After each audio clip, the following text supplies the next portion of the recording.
Kumchukia Messi ndiyo kazi yenye maumivu makubwa duniani.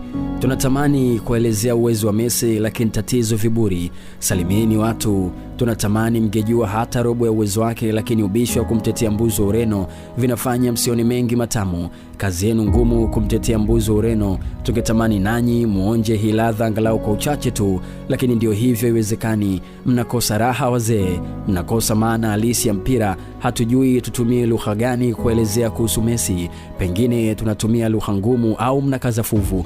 Lakini hata kama kuona muoni hata picha wazee, au mnapobisha kuhusu Messi na Ronaldo huwa mnatania au huwa maanishi, maana sijui tusemaje. Unaweza kuitafuta sababu ya kumpinga Lionel Messi, unaweza kusubiri aanguke, unaweza kusubiri afeli, lakini mwisho wa siku utakutana na ukweli ule ule. Kipaji chake hakuna wa mfano. Ubora wake na alama alizoziweka kwenye historia ya soka haviwezi kufutika kwenye vichwa vyenu. Amevunja rekodi, amebeba timu mabegani. Hadi sasa Argentina katika mechi 2 za ushindi ni Messi pekee ndiye amefunga mabao yote 5. Hapo utasemaje wachezaji wa Argentina wanambeba Lionel Messi? Ameshinda karibu kila taji na ameandika historia ambayo vizazi vitaisimulia kwa miaka mingi ijayo.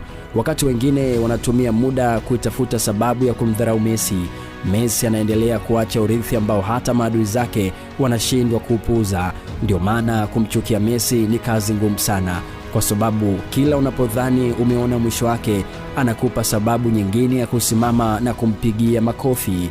Muda unaweza kupita, lakini jina la Lionel Messi litaendelea kuishi katika historia ya mchezo huu milele. Endeleeni kumpambanisha na wengine, lakini Messi hana mfano. Mimi ni Steve Champion.